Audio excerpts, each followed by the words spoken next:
Allah sudah menolak, nanti kita minta apa aja nggak akan dikabulkan oleh Allah Subhanahu Wa Taala. Ya Allah, kurang apa lagi? Saya udah tahajud, saya udah sedekah, saya udah tilawah, saya udah hafal Quran, saya udah berjihad, saya udah bantu orang lain, saya udah. Kenapa saya hidupnya kayak gini ya Allah? Tanyakan kembali, istafti qalbak, tanya ke hatimu, kenapa kita melakukan itu? Karena Allah atau karena yang lain? Ria an-nas. Kadang-kadang kita melakukannya udah ikhlas, tapi di tengahnya ria. Jadi bisa jadi teman-teman, kita punya beberapa amalan. Kalau kita nggak berani mengatakan banyak amalan, kita punya beberapa amal soleh, tapi hampir tidak ada satupun yang diterima di sisi Allah. Kenapa Ustaz? Ikhlas kok Ustaz? Di awal, bisa jadi di tengahnya ria. Enggak, di tengah saya tetap ikhlas, bisa jadi di akhirnya ria. Enggak, di akhirnya masih ikhlas, bisa jadi barusan aja ria. Setelah after years, setelah beberapa tahun. Sehingga kalau kita nggak punya modal amal soleh yang diterima di sisi Allah, gimana kita mau mengangkat kedua tangan kita? Makanya kadang-kadang kan ujiannya kayak gitu. Di awal udah ikhlas, saya nih pengen tilawah yang bagus karena biar orang-orang sholatnya pada khusyuk. Allahu Akbar. Ikhlas kan? Alhamdulillahi Rabbil Alamin. Ikhlas. Ar-Rahmanir Rahim. Masih ikhlas.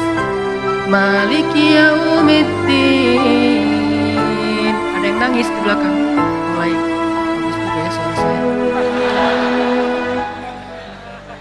Habis tuh. Teman-teman pikir imam dengan bacaan yang bagus berarti pahalanya lebih banyak dari teman-teman? Belum tentu. Bisa jadi makmumnya dapat untung dari bacaan yang bagus karena dia khusyuk, dia bisa nangis, dia bisa nyaman. Sementara imamnya nggak dapat apa-apa loh. Ini, tapi kita nggak bisa menjudge imam juga ya. Begitu imam baca Alhamdulillahi Rabbil Alamin, amin. Nggak bisa. Entas jadi susah tuh. Semua salah ya, serba salah. Baca bagus salah, baca jelek, imam nih bacaannya kok gini banget sih, jadi serba salah. Ini bukan menjudge orang lain, udah aja masing-masing. Kalau imam bacanya bagus, ya kita husnuzon, Masya Allah bacaannya luar biasa. Kalau banyak orang yang khusyuk gara-gara ini berarti pahalanya banyak banget nih. Kan kita cemburu ya. Si imamnya, astagfirullah, kalau gak dibagusin, Allah suruh yang bagus-bagus. Kalau bagus-bagus amat, kita sombong. Karena emang bagus sih. Itu habis tuh. Aduh, ngeri banget teman-teman. Di tengah masih ikhlas, nggak kegoda. Kan ria itu kan bukan maunya kita ya. Ria itu kan wasawisus syaitan, yuwaswisu fi sudurin nas, dia yang mengebisikin. Tapi di akhir selesai datang, alhamdulillah Ustaz, sampai gini, ada tisu nggak? Saya baru pertama nangis dalam sholat, suara Ustaz luar biasa. Bapak nggak pernah dengar di YouTube saya? Sombong, ya. Bapak nggak baru kenal saya? Gitu. Atau bukan karena pujian orang lain teman-teman, karena diremehin sama orang lain. Pernah diremehin orang terus jadi ria? Saya pernah ngisi di beberapa masjid agung. Ada kan kalau di daerah-daerah tuh kalau saya ngisi kadang-kadang panitia mintanya di masjid agung. Kan DKM Masjid Agung rata-rata nggak main Instagram ya. Mereka nontonnya TV.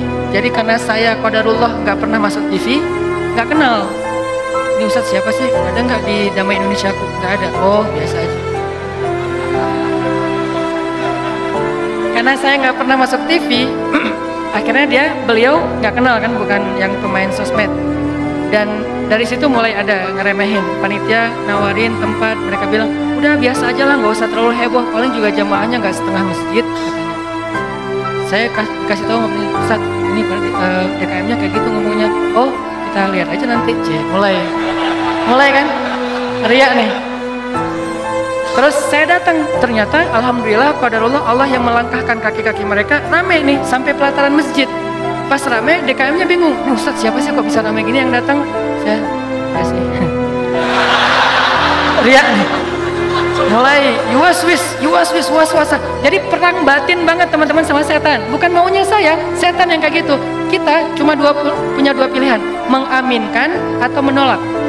Kalau kita mengatakan ya sih, berarti kita membenarkan kata-kata setan di dalam hati, ria, sombong. Atau kita mengatakan astagfirullah, nggak mau kegoda gitu.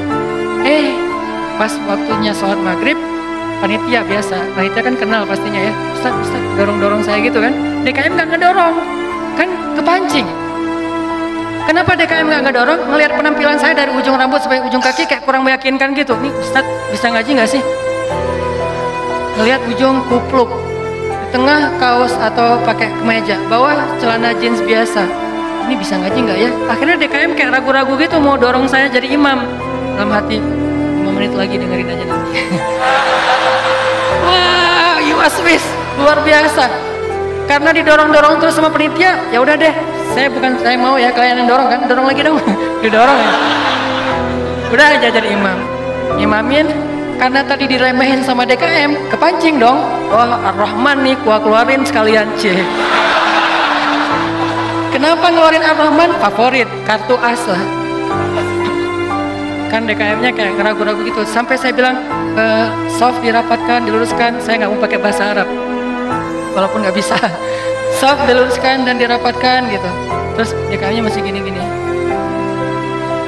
Ragu-ragu gitu. Dalam hati saya, ya bentar lagi, tenang aja. Balik arah, Allahu Akbar. Itu udah nggak benar lagi sholatnya tuh. Itu dirasain banget. Itu udah nggak benar lagi sholatnya. Allahu Akbar. Begitu selesai Al-Fatihah, gimana Pak? Udah dengar? Terus masuk Ar-Rahman, serak pula. Aduh, serak, suaranya hilang segala macam. Aduh, itu nyesel banget tuh, nggak bisa show off ya. Kalau pas lagi dapat mic-nya bagus, sampai menggemanya tuh sekilo gitu ya. Itu kan enak banget ya. Buat seorang vokal, mic tuh kayak floor buat anak skate kan. Jadi bisa ngetrik banget kalau floornya dapat kan. Jadi buat saya tuh kalau mic-nya pas dapat, wah ini bisa semua trik dikeluarin nih. Fabi ayyi ala'i rabbikuma tukadziban. Udah Ar-Rahman aja yang biasanya dibagi 4, sekarang 1 rakaat Ar-Rahman, rakaat kedua Al-Muluk. Kenapa? Biar sekalian didengerin. Ini Ar-Rahman ya. Gini cara bacanya. Aduh, habis. Selesai sholat, kan balik arah gitu kan, mau zikir kan, balik arah. Balik arah bukan pura-pura zikir sih, sambil zikir ngeliat ke arah si Bapak. Kira-kira gimana ekspresinya sekarang? Itu teman-teman berat. Kadang-kadang bukan karena kita pengen dipuji orang, tapi kita nggak rela diremehin orang. Itu yang bikin kita ria kan?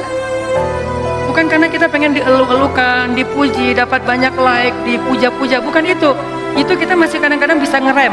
Tapi kita nggak sanggup bertahan, nggak bisa sabar kalau diremehin orang. Akhirnya kita bocorin juga kebaikan kita. Habis. Diremehin suami, diremehin pasangan, diremehin orang tua, diremehin mertua, diremehin teman-teman, segala macam. Diremehin tetangga. Kita bukan pengen dipuji dan dipuja oleh orang lain, tapi kita nggak tahan kalau diremehin. Keluar juga tuh. Siapa yang selama ini yang melakukan ini? Siapa yang bantu kamu? Siapa? Keluar semua. Satu persatu yang kita sebutkan, satu persatu berguguran dan tidak ada nilainya di mata Allah. Sabarkah kita ketika diremehkan oleh orang lain untuk tetap menjaga rahasia amal kita antara kita berdua aja dengan Allah? Itulah ujian ikhlas. Bisa nggak kita jaga? Nggak mau kita bocorin rahasia kita berdua sama Allah. Begitu kita bocorin, sedih banget tuh. Udah langsung tidak ada lagi nilainya di mata Allah. Berapa banyak dari amal yang kita lakukan yang benar-benar kita mampu menjaga keikhlasannya di awal, di tengah, di akhir. Kalau ada, jangan menyimpulkan dulu bahwa kita udah sukses, karena masih ada waktu selama kita masih hidup untuk kita batal. Mungkin nggak batal di akhir, tapi batalnya setelah beberapa tahun. Ada teman kita datang nanya-nanya ke kita tentang, hafal Quran itu susah banget ya. Kenapa? Aku tuh ngafal 1 juz aja, juz 30 nggak beres-beres. Oh, ya sebetulnya gampang sih kalau udah tahu triknya. Mulai nih. Emang idealnya ngafal Quran berapa lama? Ya tergantung orangnya. Ada yang 10 tahun, ada yang 5 tahun, ada yang 2 tahun, 3 tahun, setahun. Kalau aku sih alhamdulillah 6 bulan khatam. Habis semuanya tuh. Ngafal Quran emang gampang, capek, susah loh. Yang susah itu bukan ngafalnya, murojaahnya kan, ngejaga hafalan. Udah hafal 5 juz, biasanya baru kerasa capeknya tuh setelah 5 juz, kata orang-orang yang hafal. Setelah 5 juz, mulai nih keteteran yang di belakang, balik lagi ke depan, hilang lagi yang di belakang, balik lagi. Kayak gitu ngafal Quran, saking capeknya tuh sampai orang yang banyak putus asa. Udah setelah perjuangan, effort yang luar biasa, hilang hanya gara-gara kalimat cuman 5 menit aja, habis semuanya. Rugi banget kan? Jadi jangan dulu menyimpulkan bahwa kita tuh udah pasti soleh, udah pasti istimewa, udah suci banget hanya gara-gara kita punya amalan soleh lebih banyak dari teman kita. Mungkin dia amalnya biasa-biasa aja, tapi dia karena biasa-biasa nggak bisa ngeriain kan. Hafal 30 juz dengan hafal Al-Ikhlas, kira-kira mana yang pantas diriakan? 30 juz dong, Al-Ikhlas nggak mungkin ria. Gimana kita mau ria? Gua udah hafal loh, apa? Al-Ikhlas. Apa yang mau diriain Al-Ikhlas? Yang ada Al-Ikhlas itu surat pelampiasan. Kalau udah mentok Al-Ikhlas. Sawa'un 'alaihim a'anzartahum. Perasaan tadi sebelum sholat lancar. A'anzartahum qul huwallahu ahad. Biasanya gitu kan? Mentok-mentoknya Al-Ikhlas. Kenapa? Cuman Al-Ikhlas yang kita paling ikhlas. Kenapa tadi kok bacanya yang susah-susah? Pengen dong sesekali orang tahu kalau hafalan saya udah nambah kan gitu ya. Pengen dong orang tahu, kayak kadang-kadang kan kita suka pengen melakukan sesuatu yang orang lain gak bisa lakukan. Membaca surat yang orang lain gak hafal surat itu jarang. Kalau Al-Ikhlas, Al-Falaq, An-Nas, Al-Kafirun masih oke lah. Karena Al-Kafirun suratnya agak susah kan. Banyak orang yang terjebak. La abudu ma ta'budun wa antum abidun ma abud. Kapan selesainya nih? Muter aja di situ Al-Kafirun teh. Kalau Al-Ikhlas kan jarang yang terjebak. Kalau Al-Ikhlas juga sampai salah. Ini nih ngeri banget nih. Jadi mungkin jangan ngeremehin dulu teman-teman. Ada teman kita yang hafalnya, kamu hafal surat apa? Enggak, cuma dikit dari At-Takatsur sampai An-Nas doang. Itu juga gara-gara modal sholat taraweh. Karena dia taraweh selalu dengar itu kan, di taraweh suka dengar ayat itu ya. Akhirnya kehafal sendiri. Dia nggak pernah sombong, dia nggak pernah riak karena hafalannya sedikit. Kita yang 30 juz, segitu doang, kemana aja loh? Habis 30 juz. Jadi yang hebatnya itu bukan berapa banyak amalannya teman-teman, tapi seberapa kuat dia menjaga keikhlasannya di awal, di tengah, di akhir, dan setelah beberapa lama. Jadi jangan menyimpulkan dulu. Fala tuzakku anfusakum huwa a'lamu bimanittaqo.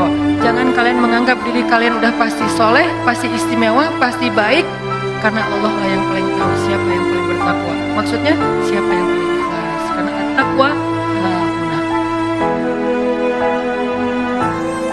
Belum lagi nanti ada orang kadang-kadang saya pernah di sebuah masjid kita ngadain acara tabligh akbar, terus masjidnya rame, anak mudanya penuh sampai ke depan masjid.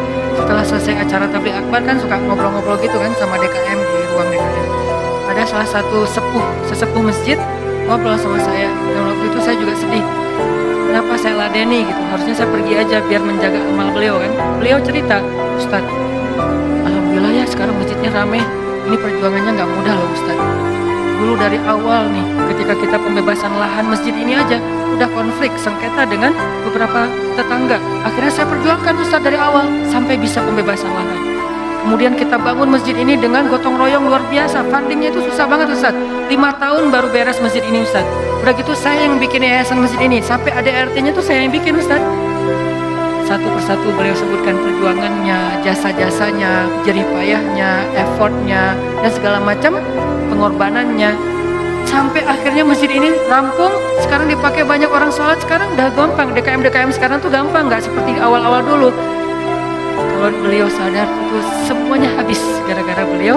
Tapi kan kita nggak bisa menjudge ya. Kalau beliau menceritakan itu untuk motivasi, oke. Tapi kalau beliau menceritakan itu untuk ria, dihargai, diakui, kalau hanya pengen dapat pengakuan, pengen diaku oleh orang lain, habislah semua pahala yang sudah beliau usahakan sekian tahun. Harusnya kalau beliau ikhlas, satu orang yang datang ke masjid untuk ikut acara tabligh akbar, sholat berjamaah, taubat, sadar, zikir, ibadah, beliau dapat pahala. Kebayang nggak kalau ada 5.000, 10.000 anak muda yang datang untuk ikut acara di situ? Pahala beliau banyak banget, tapi hilang hanya dengan 5 menit berbicara. Jaga lisan. Faliyakul khairan aw liyasmut. Mending diam aja deh. Sebegitu gampangnya hilang amal-amal kita gara-gara tidak mampu menjaga keikhlasan kita. Makanya innama likulli imri'in ma nawa itu gampang banget tergelincir. Itu halus banget, lebih halus daripada suara langkah-langkah semut. halus banget. Sampai kadang-kadang kita juga terjebak di situ. Makanya di zaman Nabi itu kan ada cerita seorang sahabat Ansor yang tidak terkenal ibadah-ibadahnya, tapi Nabi bilang huwa min ahlil jannah, dia itu ahli surga. Apa kelebihan dia? Apa ibadah dia? Ibadah dia itu ibadah batin. Ketika dikepoin sama beberapa orang sahabat, sama seorang sahabat, kalau nggak salah Abdullah bin Amr bin As, dia kepo datang ke rumahnya. Ternyata rahasianya bukan ahli tahajud, bukan ahli sedekah, bukan ahli tilawah, bukan ahli kebaikan-kebaikan yang zahir. Dia kalau ngelakuin amalan yang zahir, yang standar-standar aja lah, yang wajib, yang kalau ditinggalkan pasti dosa, sholat pasti, cuman nggak ada yang lebih, biasa-biasa aja. Terus yang bikin dia istimewa, ternyata ibadah batin. Apa ibadah batin dia? Dia bilang, saya tidak pernah benci kepada orang lain. Kalau ada orang yang dapat nikmat, saya orang pertama yang bahagia. Kalau ada orang yang dapat musibah, saya yang paling sedih. Kalau ada yang orang berbuat salah, saya langsung mendoakan dan memaafkan dia. Inilah ibadah batin dia, teman-teman. Makanya selain kita fokus memperbaiki ibadah zahir kita, sholat kita, cara takbir kita, cara semua rukuk sujud kita, perbaiki juga ibadah batin kita. Karena kalau sampai ini rusak, yang lain sempurna, batal. Tapi kalau ini benar, yang lain cacat-cacat dikit, karena kita mungkin punya kekurangan, Allah yang akan perbaiki. Jadi ini teman-teman, tentang pentingnya belajar ikhlas. Dan ikhlas ini termasuk salah satu di antara ibadah juga. Jadi sekedar ikhlas saja itu udah ibadah. Sekedar niat aja itu udah ibadah. Belum melakukan udah jadi ibadah. Bukankah Nabi mengatakan siapa yang berniat berbuat baik lalu jadi melakukannya, maka dia mendapatkan 10 pahala kebaikan. Kalau dia berniat berbuat baik tidak jadi melakukannya, maka dia mendapatkan 1 pahala kebaikan. Siapa yang berniat berbuat buruk jadi melakukannya, maka dia dapat 1 dosa. Siapa yang berniat berbuat buruk tidak jadi melakukannya, dia dapat 1 pahala. Allah baik banget ya. Niat aja dikasih pahala, baru niat tuh.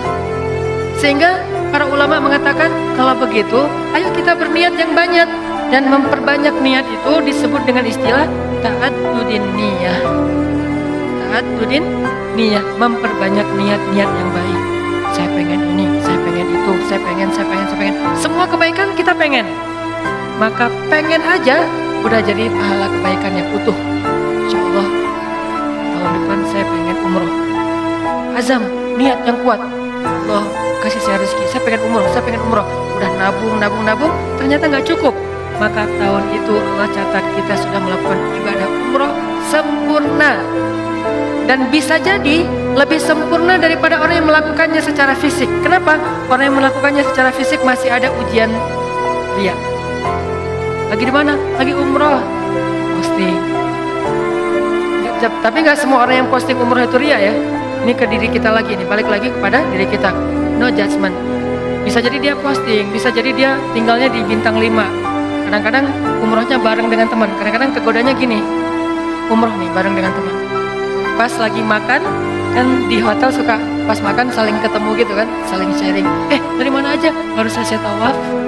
Wah, Masya Allah udah selesai tawaf aja. Kita baru aja tadi nggak jadi, soalnya rame banget. Ya sih rame, tapi kalau kita buat azamnya pasti lewat lah, bisa. Udah mulai nih. Udah berapa kali hari ini? Alhamdulillah baru 7 kali. 7 kali, gara-gara kita ucapin. Niat mengucapkannya itu nggak ada riya, teman-teman. Niat mengucapkan itu keceplosan aja, pengen ngomong gitu. Alhamdulillah udah 7 kali. Alhamdulillah baru 7 kali. Niatnya nggak ada riyanya sama sekali. Tapi begitu selesai mengucapkan, orangnya mengatakan, Masya Allah luar biasa 7 kali, hebat. Langsung datang setan, waswis.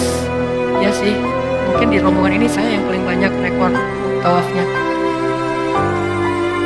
Atau kadang-kadang cium hajar aswad. Itu kan sesuatu banget ya, buat jamaah umroh dari Indonesia kan sesuatu banget. Jadi bisa dibilang cium hajar aswad itu kayak poin. Siapa yang paling sering cium hajar aswad, jadi kayak saling share lagi makan. Udah cium hajar aswad? Belum? Udah, alhamdulillah udah 3 kali. Wah, saya baru sekali. Akhirnya saling berlomba. Kalau ini niatnya fastabiqul khairat, itu bagus. Tapi gara-gara fastabiqul khairat, kalau sampai terjebak kepada riya, sombong, maka habis. Yang tahu cuman kita. Yang tahu cuman kita. Orang lain nggak tahu. Hati-hati dengan ini. Tapi orang yang tadi menabung pengen umroh, terus nggak cukup duitnya, lalu nggak jadi umroh, bisa jadi dia mendapatkan pahala umroh lebih utuh daripada orang yang melakukannya secara fisik. Maka jangan kikir dalam berniat baik.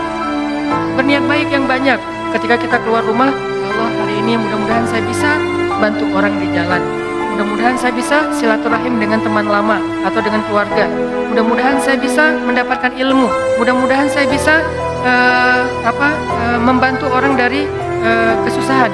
Mudah-mudahan saya bisa perbanyak aja kebaikan kita niatin dan kita serius. Kalau nanti ada kesempatan kita akan lakuin. Begitu kita keluar rumah, Allah sudah mencatat kita seperti melakukan sebanyak kebaikan yang kita niatkan. Jadi niat aja ibadah. Innama likulli imri'in ma nawa. Seseorang mendapatkan pahala sesuai dengan apa yang dia niatkan. Niat aja udah ibadah. Apalagi kalau kita kerjakan. Sampai ulama mengatakan, kalau saya mendengar seseorang mengetuk pintu rumah saya, maka saya tidak akan membuka pintu rumah itu sampai saya memiliki 10 niat baik. Jadi kalau mau buka pintu rumah, beliau berdiri di belakang pintu, ya Allah, ini adalah orang miskin, saya berniat akan kasih dia sedekah. Kalau ini adalah seorang saudara yang sudah terputus silaturahim selama ini, saya akan sambung silaturahim. 2. Kalau ini adalah seorang ulama, saya akan minta nasihat dari beliau dan ilmu. 3. Kalau ini adalah seorang murid, saya akan kasih dia nasihat dan ilmu. 4. Kalau ini adalah seorang yang berhutang, saya akan bayarkan hutangnya. 5. Terus sampai 10 niat baik, baru dibuka pintunya. Ternyata yang datang cuma 1 orang dengan 1 hajat, maka beliau mendapatkan pahala 10 hajat, 10 kebaikan. Ini hebatnya niat. Taat dengan niat. Sehingga yuk kita berniat sebanyak mungkin berbuat baik. Saya akan gini, saya akan gini, saya akan gini. Salah satunya untuk akhirat kita, kalau saya pribadi berniat, ya Allah saya pengen banget nanti sebelum meninggal, kalau bisa udah khatam 30 juz.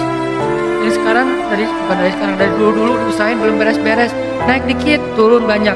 Naik dikit, turun banyak. Kenapa? Mungkin banyak dosa, bisa dosa lisan, bisa dosa mata. Bukankah dosa itu bisa menghilangkan hafalan ayat Al-Quran? Dan kata Nabi, Al-Quran itu gampang hilangnya, lebih gampang daripada hilangnya onta yang liar. Cepat banget hilangnya. Enggak Ustaz, saya udah banyak dosa tapi nggak hilang-hilang. Ya nggak ada yang dihafal, apa yang mau dihilangin? Coba kalau mau tahu kita banyak dosa atau enggak, hafal Quran deh. Kalau susah, pasti banyak dosa. Kalau mau tahu itu cara kita untuk bisa mendeteksi dosa kita, salah satunya ya, hafal Quran. Coba, itu akan mendeteksi banget. Kalau kita udah lancar bacaan, tapi dengan syarat bacaannya udah lancar. Karena kalau bacaan belum lancar, ya bukan karena dosa, emang nggak bisa baca Quran ya. Berarti tahapannya baca Quran dulu. Kalau bacaannya udah lancar, tapi kok nggak bisa ya ngafal Quran? Ini bisa jadi kata Imam Waqi', al-ilmu nurun wa nurullah la yu'talul asi. Ilmu itu cahaya dan cahaya Allah itu tidak diberikan kepada pendosa. Cara ngukur diri kita banyak dosa atau enggak? Coba ngafal Quran. Kalau susah, pasti banyak dosa. Sehingga pesantren di dekat rumah saya tuh pesantren Kampung Quran namanya. Dulu ada program daurah hafal Quran selama bulan Ramadan, 1 bulan 30 juz. Di Indonesia, di Cihanjuang, Cimahi. 1 bulan 30 juz.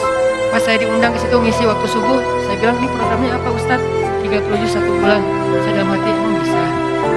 Saya tuh udah lebih 10 tahun gak beres-beres. Ngeremehin gitu kan. Ternyata ada yang bisa. Dari sekian puluh siswa atau santri, ternyata sekitar hampir 10 orang khatam sebulan 30 juz lancar teman-teman. Sebulan 30 juz lancar. Modalnya mungkin cuma juz 30 doang pas baru datang. Dan metodenya Ustadz? Ternyata metodenya itu nggak rumit-rumit, sederhana. Kalau mereka ngerasa susah hafalan, disuruh sholat taubat terus istighfar. Itu doang. Kalau kok susah banget ya? Kan kadang-kadang ada halaman yang mudah, ada halaman yang susah ya. Yang biasanya kalau lagi enak tuh moodnya dapat, bisa sekali duduk 2 lembar langsung hafal dan lancar. Kalau lagi nggak dapat, 1 ayat aja nggak beres-beres. Nah, kata ustadznya, kalau kejadian kayak gitu, coba wudu, sholat taubat, minta ampun sama Allah, istighfar, coba hafal lagi. Pasti mudah. Dan itu terbukti. Ternyata kayak gitu caranya. Cuman ya butuh istiqomah juga. Jadi teman-teman, perbanyak niat yang baik. Niat apa aja, termasuk saya nanti kalau udah punya rezeki, udah punya usaha sendiri, saya pengen punya panti asuhan 1000 anak yatim. Tapi niatnya yang kuat ya. Kalau ternyata itu baru terwujud setelah 20 tahun, la tahzan, gak usah bersedih, gak usah berkecil hati. Kenapa? Sejak kita berniat punya pesantren, punya panti asuhan 1000 anak yatim, walaupun terwujudnya setelah 20 tahun, pahalanya tuh dihitung dari awal berniat, bukan ketika terwujud. Keren kan niat tuh? Jadi pahalanya dihitung dari ketika kita berniat, bukan ketika itu terwujud. Kalau terwujud, dilipat gandakan 10 kali lipat. Sebelum terwujud, dihitung satu kebaikan yang utuh. Misalnya, saya dalam hati saya punya niat, saya nanti mau bikin camp pengungsi. Kalau kemarin yang saya datang sama teman-teman itu kan camp pengungsi Suriah yang ada di Turki. Artinya para pengungsi yang udah aman kondisinya, kita coba bantu kecil-kecilan. Nah, ini dikasih lagi tanah sama Erdogan, sama Turki, lewat menteri niatnya, lewat Golden Future kita kerjasama di Aleppo perbatasan dengan Turki, di dalam Suriahnya. Yang nggak bisa nyebrang, yang nggak bisa ngungsi keluar negeri, maka ditampung di situ. Dikasih berapa hektar tanah, disuruh coba kalian bisa nggak bikin camp di situ. Saya punya niat, saya akan coba bareng-bareng dengan Golden Future harus punya camp di Aleppo bagian perbatasan Turki yang menampung minimal 100.000 pengungsi Suriah. Itu kan niatnya. Kapan terwujud? Allahu a'lam. Yang penting saya ikhtiar aja dulu dari sekarang, mulai membangun sosmed. Saya harus banyak followers. Kenapa? Makin banyak followers, insya Allah funding untuk kemanusiaan lebih gampang. Terus juga membangun jaringan beberapa tempat di seluruh Indonesia supaya kita kerja bareng-bareng untuk selain kemanusiaan di Suriah, kemanusiaan juga di Indonesia, bikin kegiatan-kegiatan dakwah anak muda. Tapi salah satu target goals saya itu adalah bisa ngebantu korban-korban perang, bukan membantu perang, membantu korban perang. Kalau membantu korban perang kita datangnya bawa roti, bawa gandum, bawa obat-obatan. Kalau membantu perang kan bawa senjata ya, dan saya megang senjata juga belum pernah. Nah, niatnya 100.000 pengungsi di camp di dalam Suriah untuk membantu mereka. Kapan terwujud? Sebutlah 10 tahun lagi baru terwujud. Saya apakah baru dapat pahala setelah 10 tahun? Enggak. Dari sejak awal saya berniat, kalau saya mampu ikhlas, maka saya mendapatkan pahala yang sama. Berarti setiap hari itu saya kayak ngasih makan 100.000 pengungsi Suriah di Aleppo. Setiap hari. Keren kan niat tuh? Kenapa kita nggak melakukan hal yang sama? Kenapa kita nggak berniat aja kayak gitu? Saya akan ikut juga dengan program Ustadz Hanan. Walaupun sekarang saya belum bisa support dana, tapi insya Allah kalau saya ada dana nanti saya pasti akan ikut nyumbang. Saya juga akan funding dengan teman-teman saya. Niatin aja. Dengan niat aja, kita udah ngasih makan anak yatim di Suriah itu 100.000 orang daily, setiap hari. Innama likulli imri'in ma nawa. Kenapa kita nggak berniat yang banyak kebaikan-kebaikan? Kenapa kita kikir dalam niat? Belum lagi nanti kita niatkan yang lain-lain. Saya punya niat misalnya pengen banget dengan kita mendakwahi anak-anak muda, dengan kita bikin sebuah gerakan anak muda, suatu saat dari mereka lahir seorang pemimpin yang saya sering ulang-ulang, yang hafiz Al-Quran, yang takut kepada Allah, yang imamin kita sholat di Masjid Istiqlal, dan yang muazinnya adalah wakil presiden, yang imamnya presiden. Kalau itu terwujud, lalu makmumnya seluruh Indonesia, itu kan keren banget ya. Kalau belum terwujud, saya tetap dapat pahala niat itu kalau masih ikhlas. Berniatlah sebanyak mungkin, berniatlah seluas mungkin, jangan tanggung. Kalau 100.000 kegedean aja 10 orang, kenapa tanggung-tanggung? Memangnya buat kita rugi kalau kita niat 100.000 orang kita kasih makan? Udah aja niat, tapi nggak mungkin tercapai. Siapa bilang nggak mungkin? Banyak hal yang sekarang saya alamin secara pribadi dan bersama teman-teman di Pemuda Hijrah, itu kejutan loh dari Allah. Dulu mungkin kita anggap itu mimpi bisa pergi ke camp Suriah yang ada di Turki, mimpi bisa dakwah ke anak-anak, teman-teman anak-anak muda bisa bareng-bareng, mimpi bisa ini bisa itu segala macam. Itu kayak mimpi, tapi Allah wujudkan. Kenapa? Intasdukillah yasdukka. Kalau kamu jujur kepada Allah, Allah juga akan jujur kepada kamu. Ya bani Israil azkuru ni'mati allati an'amtu alaikum wa awfu bi'ahdi ufi bi'ahdikum. Tunaikanlah janji kalian kepada aku tunaikan janji aku kepada kalian. Intasdukillah yasdukka. Jujurlah kepada Allah, Allah jujur kepada kalian. Ihfazillah yahfazka. Jaga Allah, Allah jaga kalian. Fadhkuruni adzkurkum. Ingat aku ingat kalian. Selalu kayak gitu, kaidahnya sama walaupun redaksinya berubah.